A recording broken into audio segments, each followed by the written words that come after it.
All India house hold consumer expenditure survey మళ్ళా న్యూస్లోకి వచ్చింది. యాక్చువల్గా ఈ సర్వే ప్రతి 5 సంవత్సరాలకు ఒకసారి రిలీజ్ చేస్తారు. నేషనల్ స్టాటిస్టికల్ ఆఫీస్ వాళ్ళు ఈ సర్వేని కండక్ట్ చేస్తారనమాట, గవర్నమెంట్ ఆఫ్ ఇండియా కింద. అయితే ఈ సర్వే డేటా రిలీజ్ కావాలంటే గవర్నమెంట్ పర్మిషన్ కూడా అవసరం. 2017లో జరిగిన సర్వేకి సంబంధించి డీటెయిల్స్ రిలీజ్ కాలేదు. ఒక ఎక్స్పర్ట్ ఒపీనియన్ ప్రకారం ఈ డేటా పర్ క్యాపిటల్ ఇన్కమ్ తక్కువ చూపిస్తుందని చెప్పి రిలీజ్ కాలేదంట. దానివల్ల ప్రభుత్వం మీద, ఎలక్షన్స్ మీద ప్రభావం పడుతుందని చెప్పి. అయితే ఇప్పుడు కనుక సర్వే నిర్వహిస్తే దాని యొక్క ఫలితం అనేది గవర్నమెంట్ పర్మిషన్ ఒప్పుకుంటే 2024 బయటకు వస్తుంది. మన పర్ క్యాపిటల్ ఇన్కమ్ లెవెల్స్ కానీ ఇవన్నీ బయటకు తెలుస్తాయి అన్నమాట. All India house hold consumer expenditure survey అనేది చాలా ఇంపార్టెంట్ సర్వే. రకరకాల అంశాల్లో ఈ సర్వేని ఒక బేస్గా తీసుకుంటారు, ఈ సర్వేని ఒక ప్రామాణికంగా తీసుకుంటారు. సో దీనికి సంబంధించి అసలు ప్రిలిమ్స్లో క్వశ్చన్ ఏంటంటే, all India house hold consumer expenditure survey ఎవరు తయారు చేస్తారు? National statistical office. ఎన్ని సంవత్సరాలకు ఒకసారి తయారు చేస్తారు? 5 ఇయర్స్కి ఒకసారి తయారు చేస్తారు. ఇవన్నీ కూడా మనకి క్వశ్చన్స్ ఇంపార్టెంట్ అనమాట. ఇవన్నీ కోర్ క్వశ్చన్స్. దీంతో పాటు ఈ సర్వే అనేక రకాల అంశాలను ప్రస్తావిస్తూ వాటికి ఉపయోగం కూడా ఉంటుందన్నమాట. ఉదాహరణకి పావర్టీ కానీ, జీడిపి బేస్ ఇయర్ని అవసరం వచ్చినప్పుడు ఈ సర్వేని తీసుకుంటారు. అదేవిధంగా రకరకాల ర్యాండమ్ ట్రయల్స్లో కూడా ఈ సర్వేని వాడతారనమాట. అసలు ఈ సర్వే వల్ల ఉపయోగాలు ఏంటో ఒకసారి తెలుసుకుందాం మనం. Kiran, all India consumer house hold expenditure survey గురించి, దాని యొక్క రిలవెన్స్ గురించి, దాని యొక్క అవుట్కమ్స్ గురించి ఒకసారి డిస్కస్ చేస్తావా? మ్యామ్, ఈ సర్వే ఏదైతే ఉందో ఎన్ఎస్ఓ చేస్తారు మ్యామ్.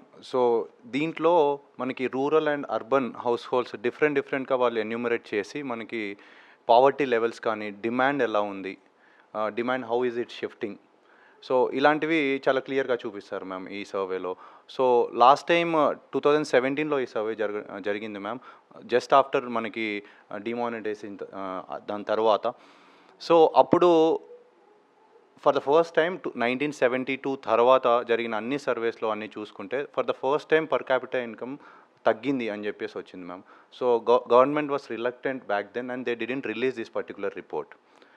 సో ఇది ఇలాంటి సిమిలర్ ఇన్స్టెన్స్ ముందు కూడా ఒకసారి జరిగింది మ్యామ్. 2009-10లో మనకి ఈ సర్వే జరిగినప్పుడు అక్కడ కూడా ఇలా డ్రాప్ అయింది మ్యామ్. మనకి రీజన్స్ తెలుసు, ఎందుకంటే అప్పుడు గ్లోబల్ ఫైనాన్షియల్ క్రైసిస్ వచ్చింది, సబ్ప్రైమ్ క్రైసిస్, అండ్ ఆల్సో మనకి అప్పుడు ఒక సివియర్ డ్రాట్ వచ్చింది మ్యామ్ 2009లో. So both of the reasons వల్ల మనకి అప్పుడు కన్జ్యూమర్ ఎక్స్పెండిచర్ అనేది తగ్గిపోయింది, డిమాండ్ అనేది సఫర్ అయింది. సో అప్పుడు గవర్నమెంట్ ఏం చేసిందంటే 2011-12 ఆర్ 12-13లో మళ్ళీ ఇంకో సర్వే చేసింది మ్యామ్. సో అదే సర్వే ఇప్పటికీ మనకి ఒక ప్రామాణికంగా ఉంది, జీడిపికి కానీ, పావర్టీ లెవెల్స్కి కానీ, అర్బన్ అండ్ రూరల్లో డిమాండ్ ఎలా వర్క్ అవుతుంది కానీ. సో ఇవన్నీ మనము రియల్ టర్మ్స్లో అని చెప్తాం కదా ma'am, nominal and real terms. So మనకి బేస్ వచ్చేసి 2011-12 దగ్గరే ఇంకా ఉంది మ్యామ్. సో ఇలాంటి వాటన్నిటికీ మనకి ఈ పర్టికులర్ సర్వే అనేది ఉపయోగపడుతూ ఉంటుంది అన్నట్టు. సో ఇక్కడ మనకు మళ్ళీ 2017-18లో ఏదైతే ఉందో దాన్ని తీసుకోలేదు మ్యామ్. ఇప్పుడు 2022-23లో ఇప్పుడు జూలై నుంచి స్టార్ట్ అవుతుంది మ్యామ్. నెక్స్ట్ జూన్ వరకు ఈ సర్వే కంటిన్యూ అవుతూ ఉంటుంది. మనకు 2024లో ఈ పర్టికులర్ సర్వే అనేది బయటకు వస్తుంది. సో దీని ఇంపార్టెన్స్ ఆఫ్ దిస్ సర్వే ఏంటంటే పావర్టీ ఎస్టిమేషన్కి కానీ, జీడిపి రీబేస్ చేయడానికి కానీ, అండ్ మూడవది ముఖ్యంగా ఇంపార్టెన్స్ ఏంటంటే మ్యామ్, దీంట్లో డిమాండ్ హెచ్చుతగ్గులు ఎలా జరుగుతున్నాయి అన్నది మనకు క్లియర్గా తెలుస్తుంది. కాబట్టి ప్రైవేట్ ఇన్వెస్టర్స్ కూడా మన ఎకానమీలో ఎలా ఇన్వెస్ట్ చేయాలి, ఎలాంటి దాంట్లో అంటే ఎలాంటి సెక్టార్స్లో మనం ఇన్వెస్ట్ చేయాలి అన్నది వాళ్ళకు ఒక స్పెసిఫైడ్ క్రైటీరియా వచ్చింది ma'am. And along with this government కూడా ఒక ఇన్ఫార్మ్డ్ పాలసీ డెసిషన్స్ తీసుకోగలుగుతుంది మ్యామ్. ఎందుకంటే ఎగ్జాక్ట్ ఎలా జరుగుతుంది, ఎకానమీ ఎలా వెళ్తుంది, ఎట్ సైడ్ వెళ్తుంది అన్నది తెలుస్తుంది. కాబట్టి ఎలా ట్వీక్ చేయాలి మనము అన్నది గవర్నమెంట్ ఒక ఇన్ఫార్మ్డ్ డెసిషన్ తీసుకునేది మ్యామ్. అండ్ లివింగ్ స్టాండర్డ్స్ ఎలా హెచ్చు తగ్గులు ఉన్నాయి, బెటర్ అవుతున్నాయా, తగ్గుతున్నాయా, ఇలాంటివన్నీ కూడా ప్రియారిటీస్ ఎటువైపు షిఫ్ట్ అవుతున్నాయి, బోత్ గవర్నమెంట్కి ప్రైవేట్కి కూడా ఉపయోగపడుతుంది మ్యామ్. సో ఈ విధంగా ఈ కన్జ్యూమర్ ఎక్స్పెండిచర్ సర్వే వల్ల మనకి పావర్టీ ఎలా ఉందో తెలుస్తుంది, పర్ క్యాపిటల్ ఇన్కమ్ ఎలా ఉందో తెలుస్తుంది, తర్వాత హౌస్ హోల్డ్ ఎక్స్పెండిచర్ ఏ విధంగా షిఫ్ట్ అవుతుందో తెలుస్తుంది, urban expenditure, rural expenditure comparison తెలుస్తుంది. దాంతోపాటు మనం అనేక రకాల డేటాస్ని కోడిఫై చేయడానికి కూడా ఈ ఎక్స్పెండిచర్ సర్వే అవసరం అవుతుందన్నమాట. ఓవరాల్గా ప్రైవేట్ ఇన్స్టిట్యూషన్స్ కూడా ఈ సర్వే అవసరం, నాట్ ఓన్లీ గవర్నమెంట్, ఎందుకంటే చాలా విషయాలు ఇప్పుడు ప్రైవేట్ కూడా ఇన్వాల్వ్ అయింది కాబట్టి. సో కాబట్టి ఈ సర్వే రిజల్ట్స్ 2024 కన్నా కొత్త సర్వే జరిగి రిజల్ట్స్ వస్తాయని చెప్పి సర్వే యొక్క డేటా రిలీజ్ అవుద్దని ఆశిద్దాం కిరణ్. మ్యామ్ దీంతో పాటు మనకి ఆర్బీఐ నుంచి ఈ కన్జ్యూమర్ ఎక్స్పెండిచర్ మీద ఒక ఫోర్కాస్టింగ్ సర్వే రిలీజ్ చేస్తారు మ్యామ్ ప్రతి ఇయర్ ఆర్బీఐ. సో ఇక్కడ దాన్ని మనం ఇన్ఫ్లేషన్ ఎక్స్పెక్టేషన్ సర్వే అంటాం మ్యామ్.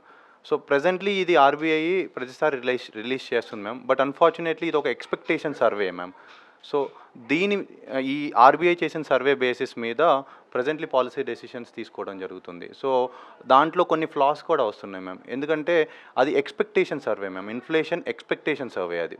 సో ఎక్స్పెక్టేషన్లో ఫర్ ఎగ్జాంపుల్ అక్కడ మెయిల్ ఫీమేల్ జెండర్డ్ రోల్స్ ఉండడం వల్ల ఫీమేల్స్ ఒకలాగా ఎక్స్పెక్ట్ చేస్తారు, మేల్స్ ఒకలాగా ఎక్స్పెక్ట్ చేస్తారు. సో ఈ ఎక్స్పెక్టేషన్ సర్వే ఇన్ఫ్లేషన్ ఎక్స్పెక్టేషన్ ద్వారా తీసుకుంటే మనకి మిస్ఇన్ఫార్మ్డ్ డెసిషన్స్ తీసుకునే ఛాన్సెస్ ఉంటాయి మ్యామ్. సో ఈ పర్టికులర్ సర్వే ఏదైతే మనం ఇప్పటివరకు డిస్కస్ చేసామో which is tackled by national statistical office.